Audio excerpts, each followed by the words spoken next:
Everyone needs leadership skills. More after this.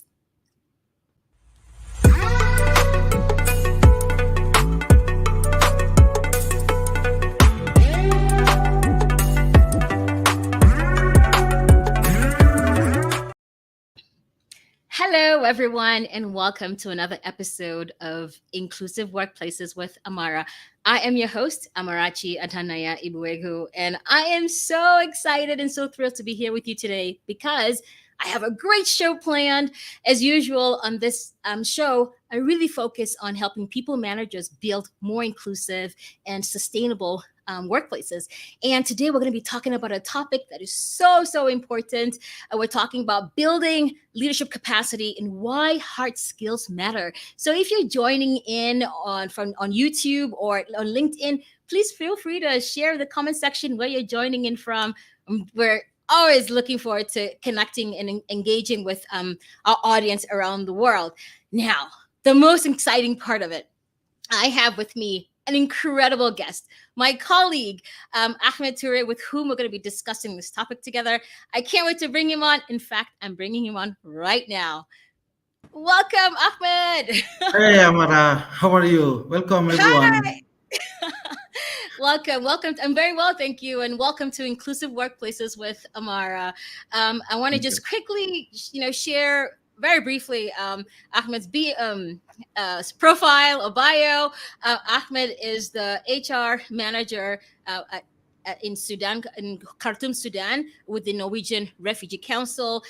He has a wide range of skills and expertise in international NGOs. He's passionate about learning and development, empowerment, gender equality, and more. His motto is HR without borders. And for him, what's really important is the need to create a positive work environment where staff and employees thrive. And I just think that it's so awesome to work with him. We have the best time, and I'm super excited to talk about building leadership capacity and why hard skills matter. So welcome to the show.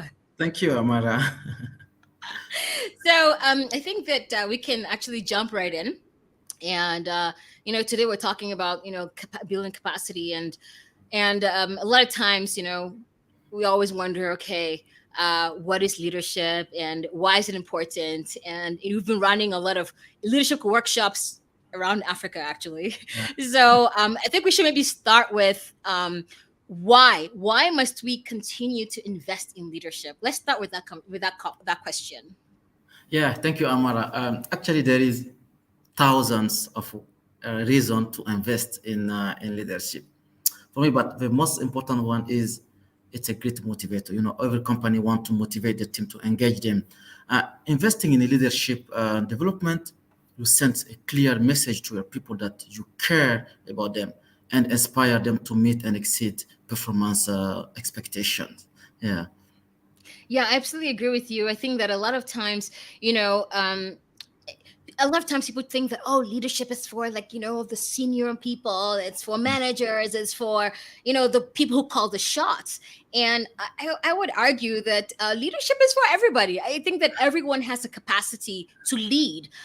Maybe we're not the ones calling the shots, maybe we're not the ones directing or company policy, but we can still be the ones that are leading from the back. We may be the ones coming up with ideas. We may be the ones, solving problems or coming up with, being innovative. So, in my opinion, I would say that leadership skills are for everyone. I think that investing in leadership and ensuring that staff have access to critical knowledge to help them lead effectively is extremely important, and this should be available to everyone. Yeah, absolutely. I 100% agree. And if you are watching, please, feel free to share your comments. Let us know what you're thinking, what if you agree, and yeah, would love to hear from you.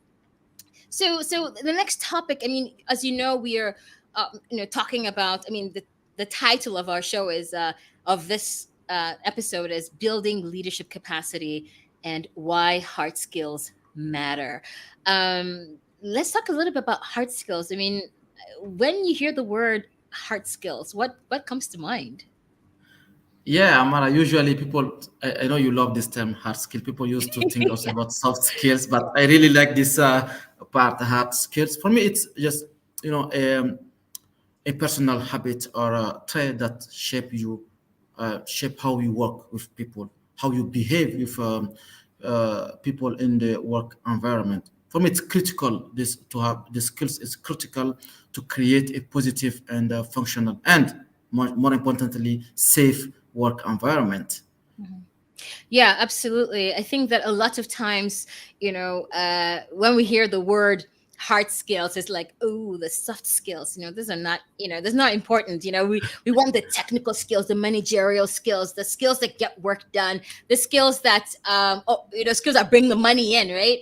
And a Yeah, lot of times, I feel like we really miss out because those, quote unquote, soft skills or hard skills are actually the skills that bond people together, that really creates the environment that helps employees deliver. And a lot of times, uh, people miss out on that.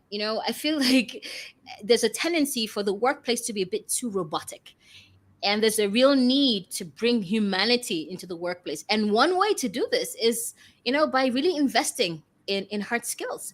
And I guess the question is, okay, so what are the hard skills?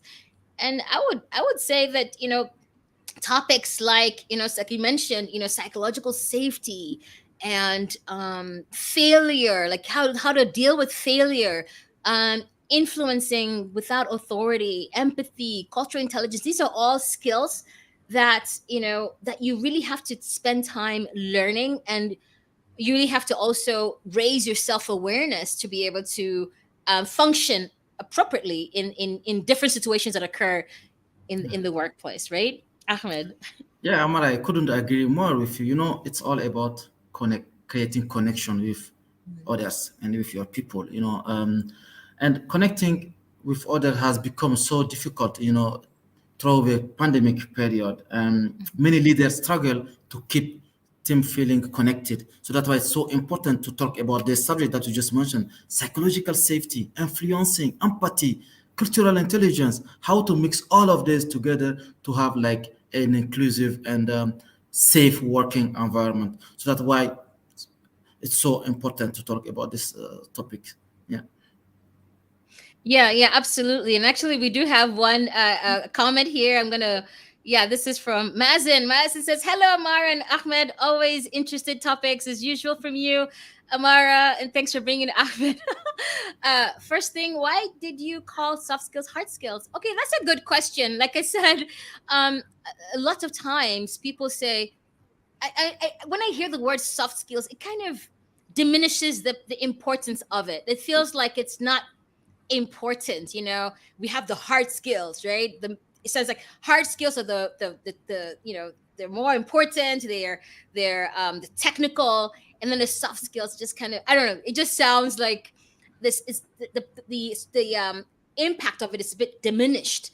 But when we talk about hard skills, it really, for me, it really connects. It's Yeah. connecting, it's connecting to what really matters. It's connecting to, that self-awareness. It's kind of connecting, people to understanding the need to really go inside, to really go be more Yeah. reflective, to really have that connection, like you said, Ahmed. I mean, what do you think?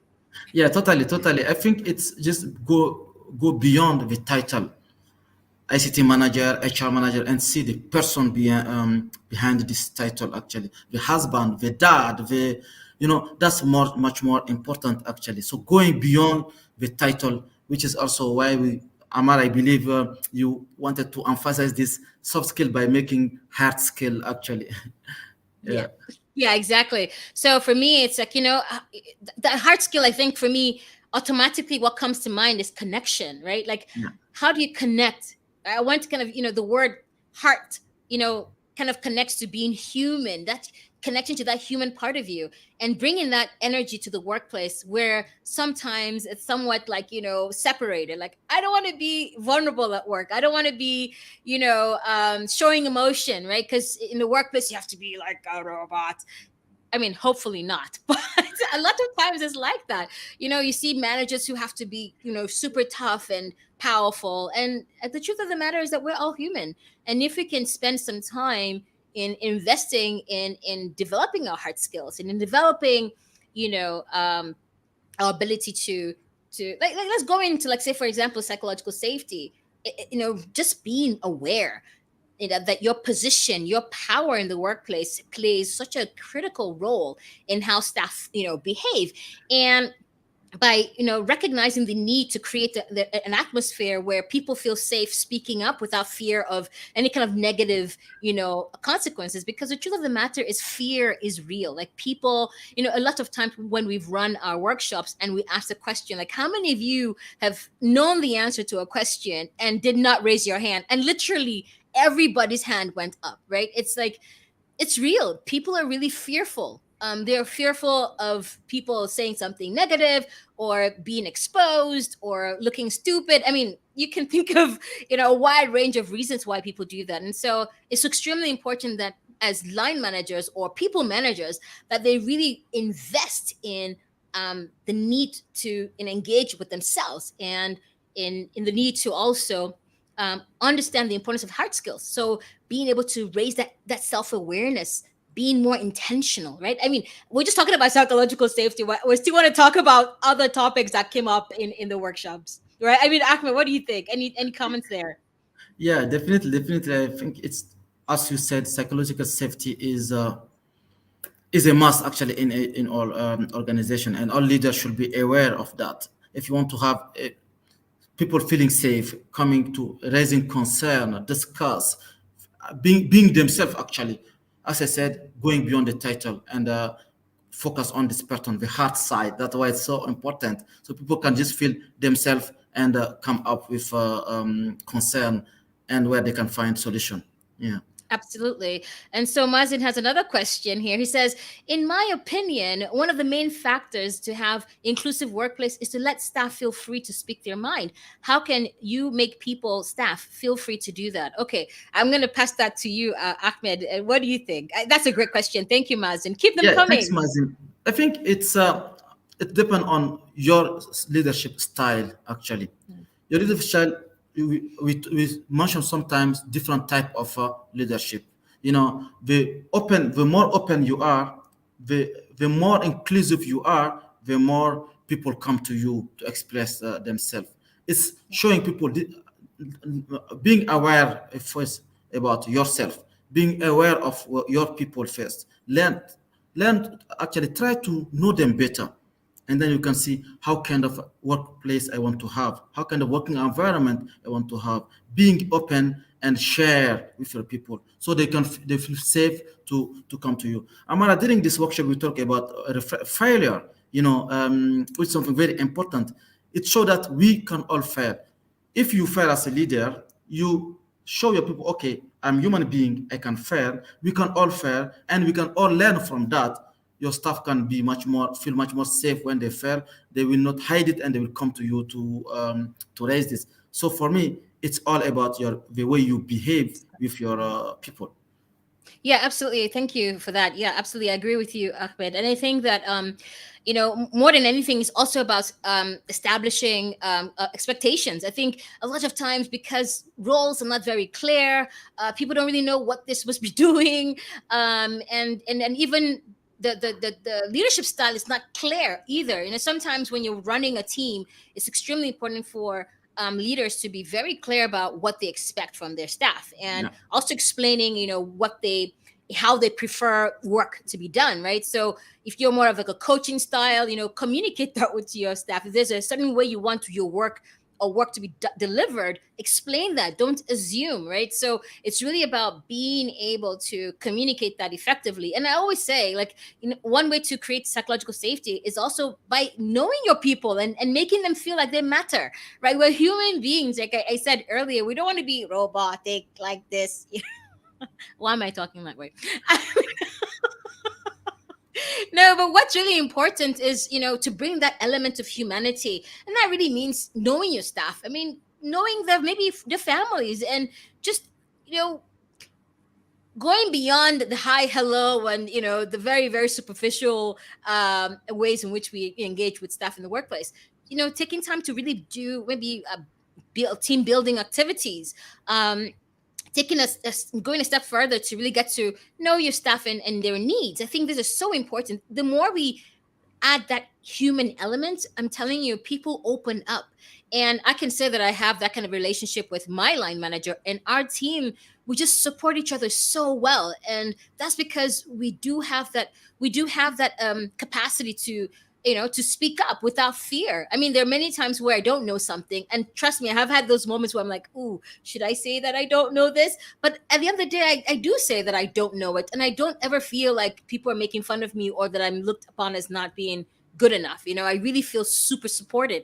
And that's what, people managers should aspire to do, to really Yeah, create the kind of environment where people feel free or feel safe enough to take those yeah, interpersonal risks. Yeah. yeah, Oh, we're getting definitely. some more comments. Okay, let's see. Okay. I love this. Okay, so we have Chichi Morris. Hello, Chichi. She's saying hello to both of us. Thank you. And I like Hello, I Chichi. like what she said here. She says fail. First attempt in learning. Oh my goodness, this is mind blowing. Yeah, I think this is something we should go in on. Yeah, Fail means first attempt in learning. I love. What's your exactly. take, Ahmed? I like I this. love this. As you used to say, Amara, you remember also in Tanzania when you had this failure game, our main takeaway was there is not failure actually. There's opportunity to learn. So that was Mm. what Shisi is just saying. So thanks, Shisi, for that. Yeah. Yeah, thank you so much, Chichi. Yes, absolutely. Um, felt yeah I remember, and it's actually, let's just go into that topic around reframing failure, which is another, I mean, just having the strategy, right, in dealing with failure, which is something that we cannot hide. I mean, the truth of the matter is that we will always find things will always come up, we'll always make mistakes, but the kind of strategy we have around failure will definitely go a long way to help people to be more confident in speaking up and addressing problems before they, just stay on, and maybe people are hiding the mistakes or hiding errors, and then just waiting to for the best time, and that best time never comes, and the next thing you know is blowing up in the face and causing a lot of havoc and madness. So it's extremely important that we do intentionally talk about failure and find ways to mitigate the failure, and in the event that something would go wrong or there's a misunderstanding or some wrong step that's been taken, to really ensure that staff feel safe speaking up, because when you start covering, that just leaves room for a lot of mistakes, right? Ahmed, what do you think? Yeah, yeah, definitely. It's so important. That's why we emphasize this psychological safety. Amara, it's so important to let your staff speak up whenever they feel the need to speak. They have this room where they know that I can come and speak without any repercussion or any negative impact on me. And it is line manager responsibility as or leader responsibility to create this kind of environment when staff feel safe to talk, to speak up. It's so important. You can see the benefit when you open this environment, this room actually to your people. Yeah, absolutely. And let's go on to the next topic, which we talked about, which is influencing without authority. I think to me this was another powerful session because we're really talking about relationship building and how it's so important to network. I remember running this session, I was thinking, oh my goodness, I mean, I need to also amplify my ability to influence without authority, because it's such an important skill to have, this ability to read the room and um, build that relationship, right? What do you think, Ahmed? What are your Yeah, thoughts? I couldn't agree more, Amara. When you have the power, it's so tempting to abuse it, actually. Mm, That's mm, why so important to learn how to influence without any mm, authority.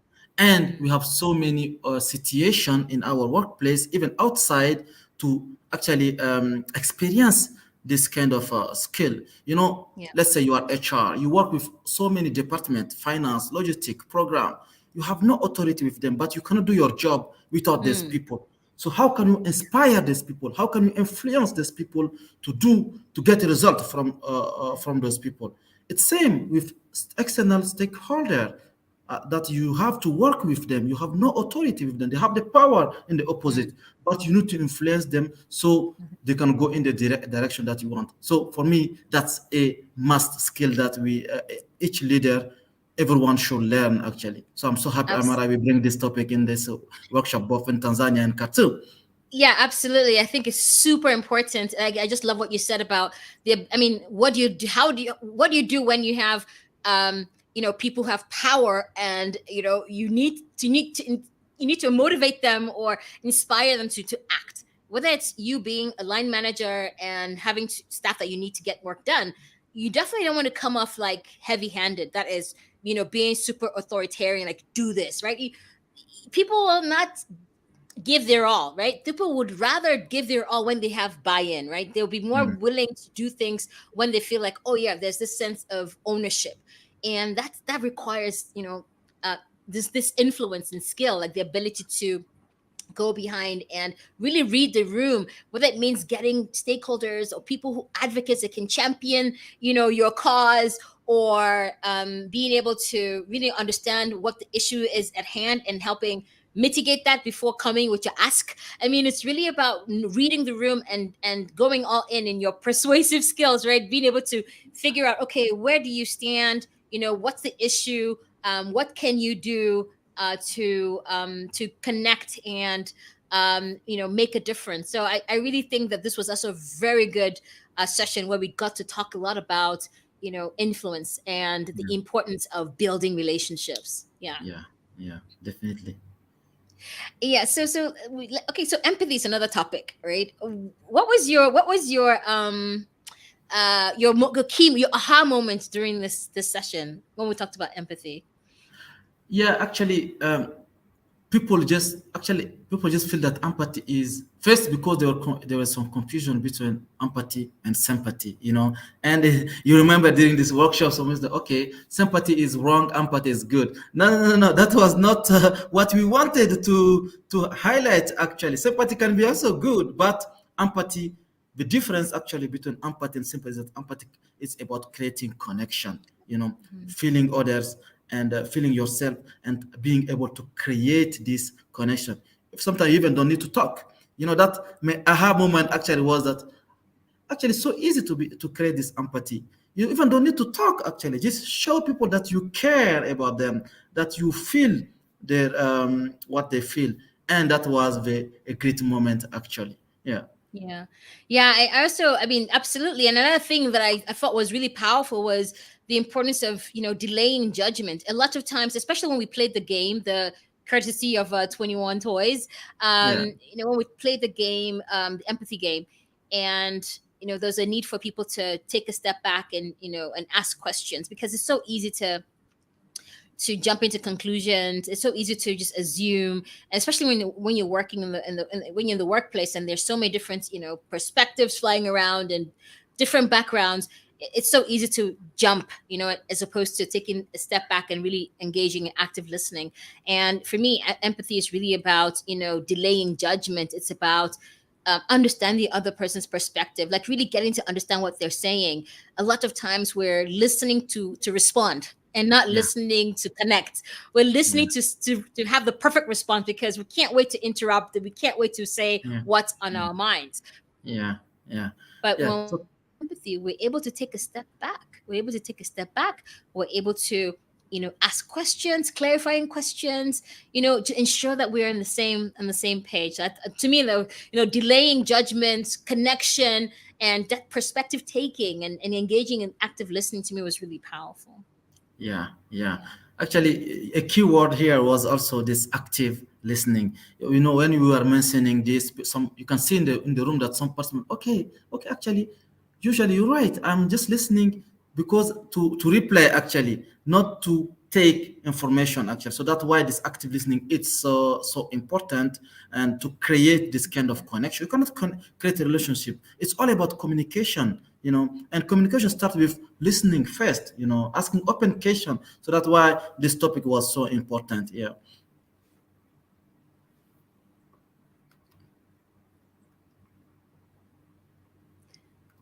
Yeah. Oh, okay. Sorry, the network is breaking up, but okay, it looks like it's back on track again.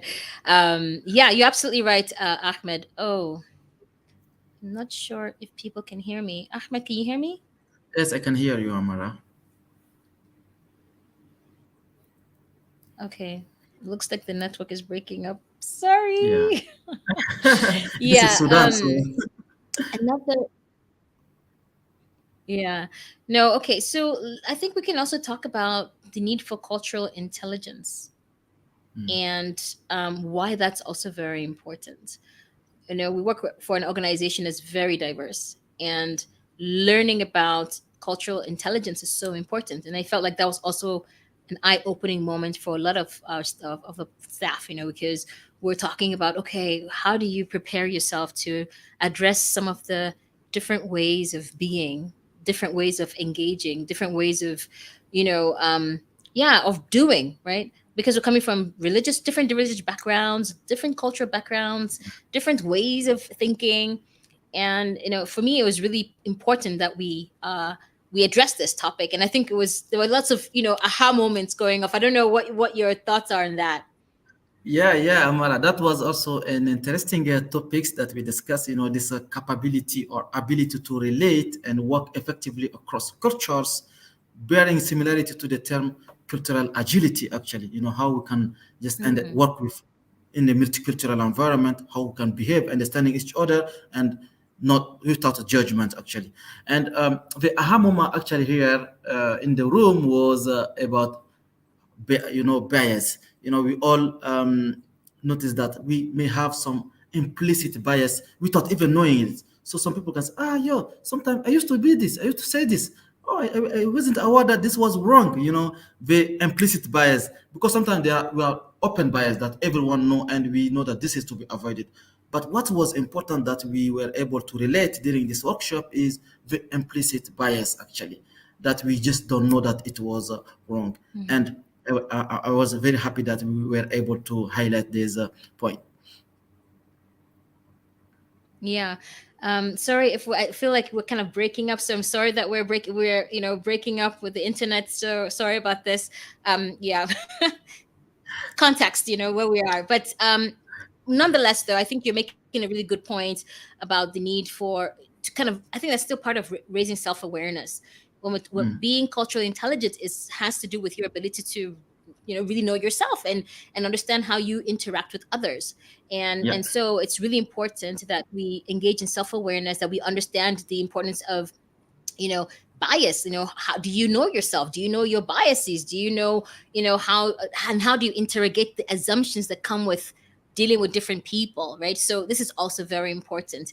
And wow, we have lots of comments here. Let me just quickly share. Okay, Yuba, I think Yuba is from Mali. Yuba Sise, hello. Yuba is saying hello. Yuba is saying hello. Thank you. And okay, Mazin also has something to say. Mazin, I have to say thank you so much for your participation. Interesting, but I always have this question. Empathy is essential, and as Ahmed said, how important it is to have this connection. But how can we do that and have some distance at the same time? It is easy on paper, but in a working environment, it is not. Okay. Um, yeah, Ahmed, do you want to take that? So he's Yeah, saying, Amara. how do we create distance at the same time? Yeah. Yeah. Do you want to answer the question? Go ahead. Yeah, I do want to add a few things, because I remember you mentioned this during the feedback session in Tanzania, when we said how important it is to having the right distance, not too close and not too far. Because if you're too close, it can create some kind of conflict, conflict of interest, or it can just bias your ability to take decision. And being too far can just create this disconnection. We talk about empathy is creating connection. So if you are not able to have this correct distance, actually this right distance, it cannot work, actually. So empathy is about creating connection, and again, it's about your personality, how you behave, how you can make people feel safe, to come to you. It's all about you, as a leader, about the kind of environment that you want to create. Amara mentioned setting expectation. When you meet with people in your team, how you can set this expectation. Try to learn to know your people, actually, how they behave, who are them, actually, who are you. It's self-awareness first, and awareness of your people, the people that you work with. It's the only way actually that you can create this kind of connection. Amara. Yeah. Yeah, absolutely. Thank you so much, Ahmed, for that.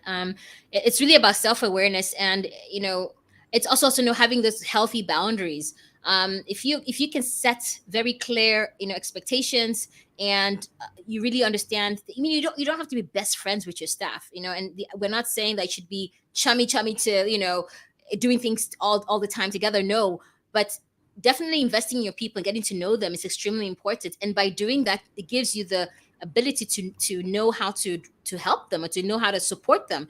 And yeah, I think if we come with that perspective of supporting, encouraging, and helping staff do well, then we shouldn't be afraid to do that, because we are afraid that people might take advantage of our openness or kindness.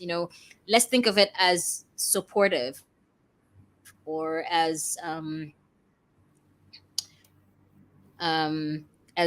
providing a safe space, and really trying to put the staff in front, like really making sure that the staff is at the core of whatever it is that you're doing. So it's extremely important that we go all in putting staff first, in getting to help them, supporting them, letting them know that we have their best interest at heart. So in my opinion, this would be the right attitude to have.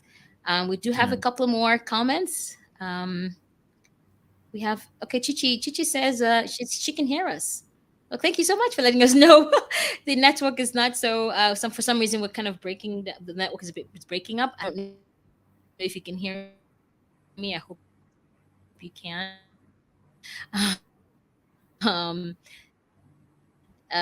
Yeah, so we have a couple of people who are sharing empathy as creating connection in order to share how we feel about something.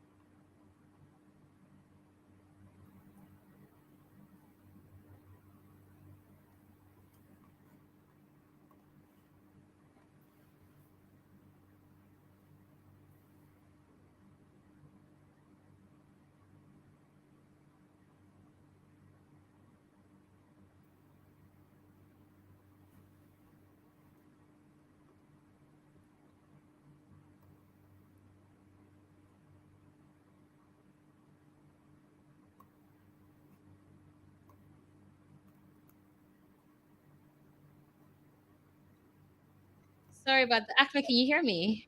Yeah, I can hear you now. Yeah. Hello, Ahmed, can you hear me? Yes, I can hear you. Can you hear me? Okay.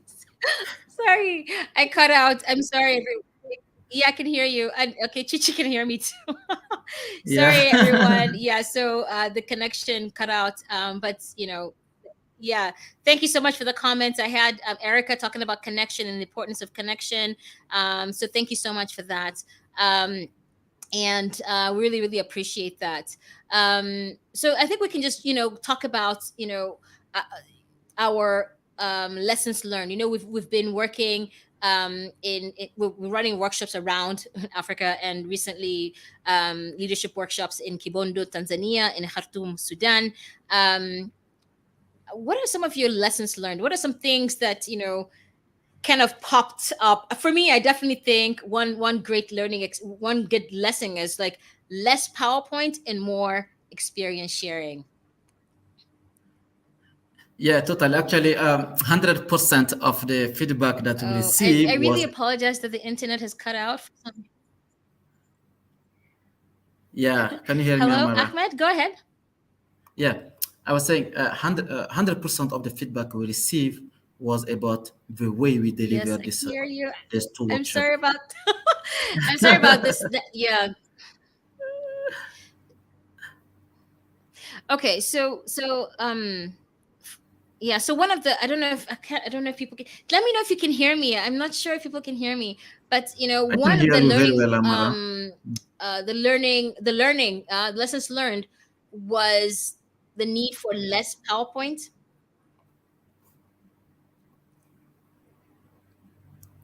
Yeah, Amara, I can hear you very Ahmed. well.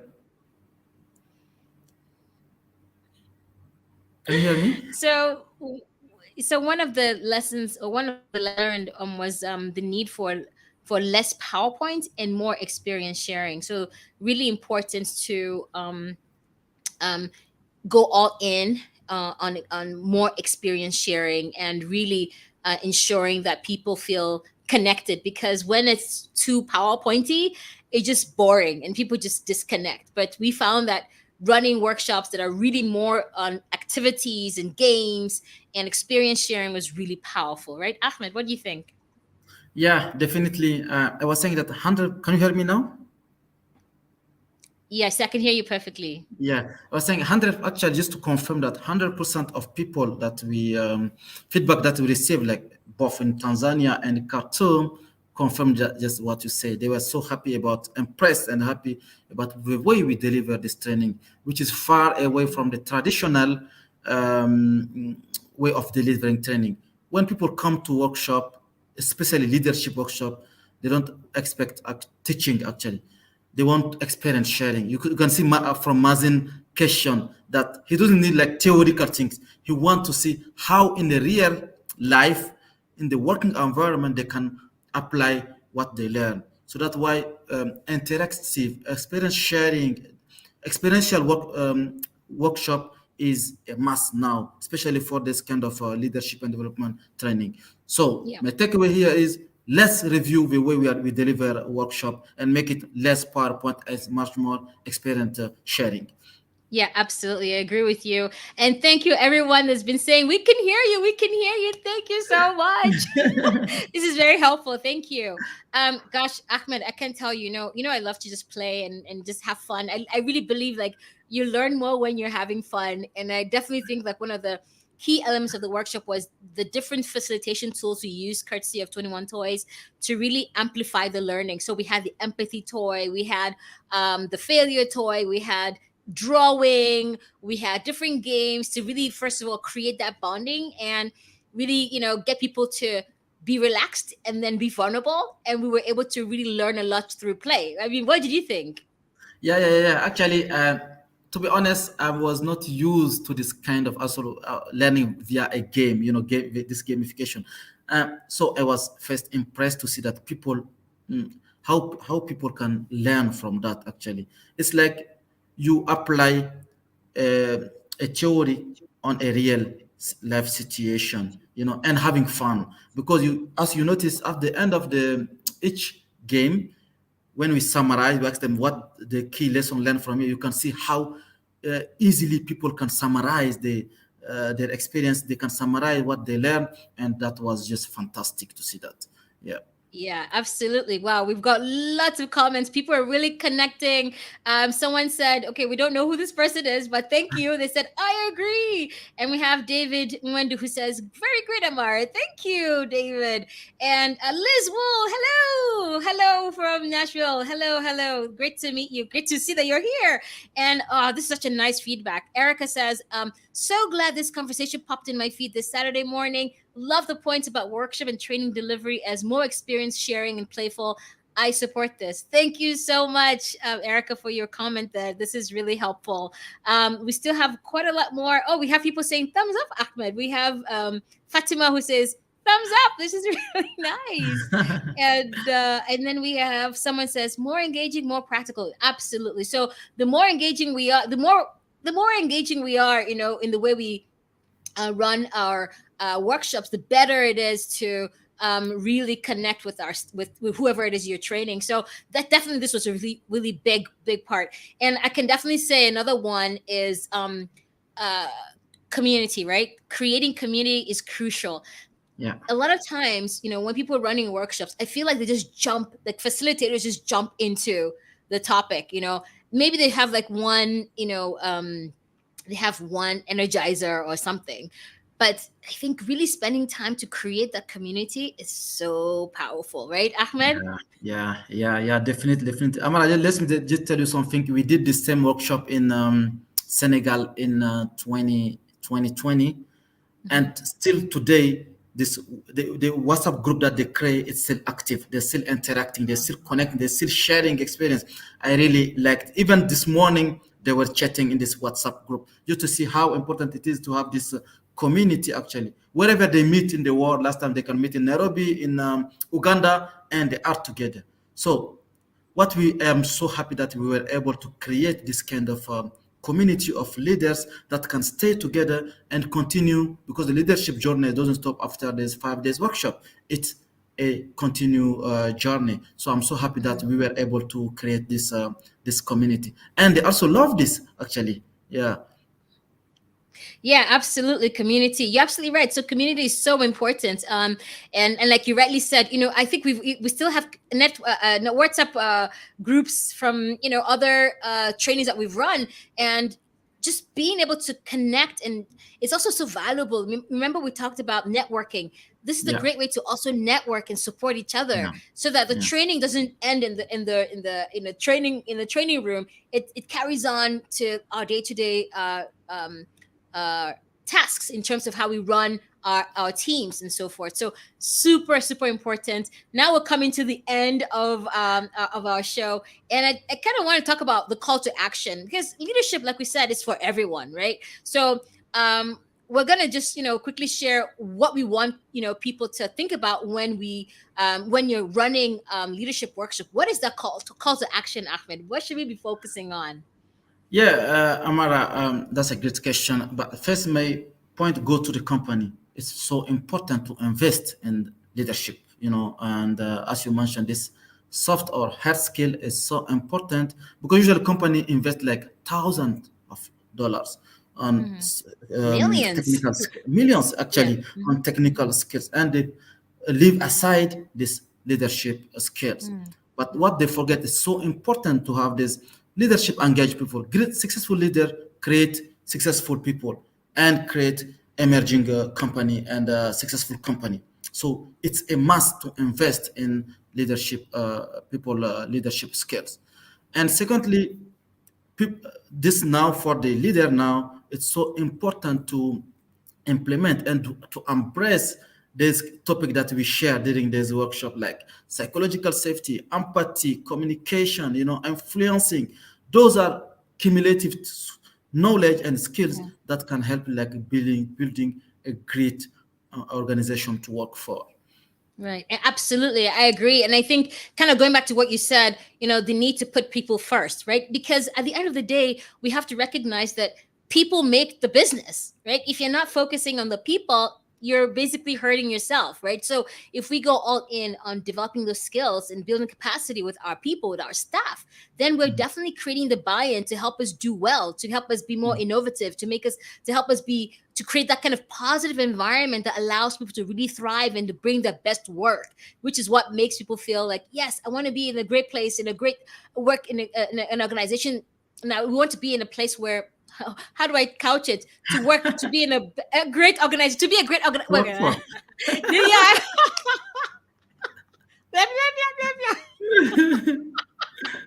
Yeah, to be a great organization to work for requires that we go all in on people, and to requires that we create that environment, right?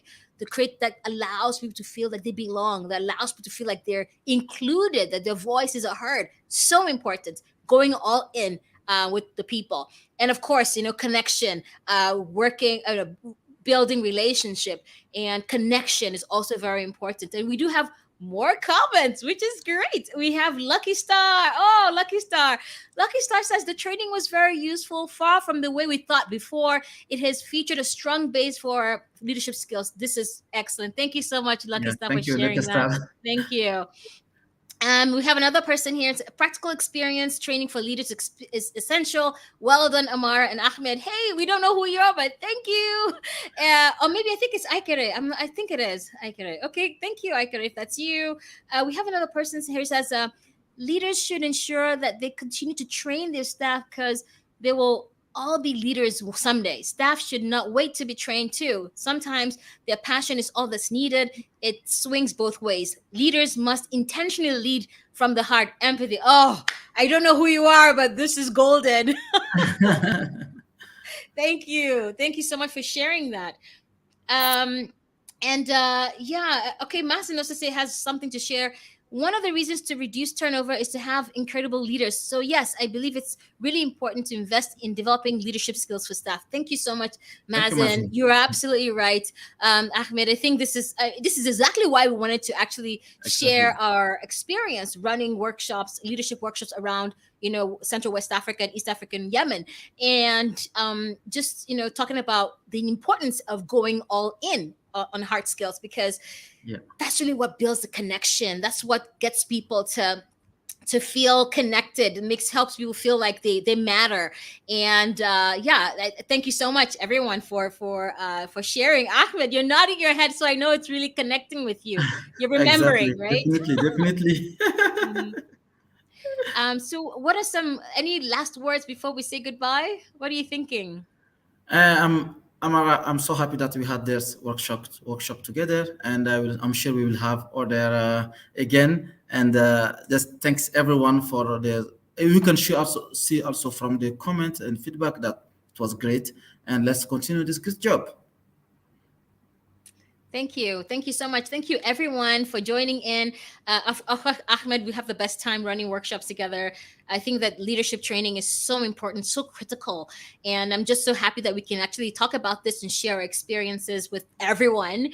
And for those of you who are out there joining in and sharing your ideas and comments, we really, really appreciate you. Thank you so much. Please follow us on LinkedIn. You can follow Ahmed. Both Ahmed and I, we write extensively on how to build inclusive workplaces. We're really champions for helping people managers create that positive, working environment. So please follow us. We're looking forward to more opportunities where we get to exchange. I see one comment. So let's see. Oh, okay. Uh, yeah, okay. I think Liz wanted to say something, but I didn't quite come through. So, but thank you so much, Liz. And okay, Chichi Morris has one more comment before we go, and she says, "Let's see here if I can get us to open up."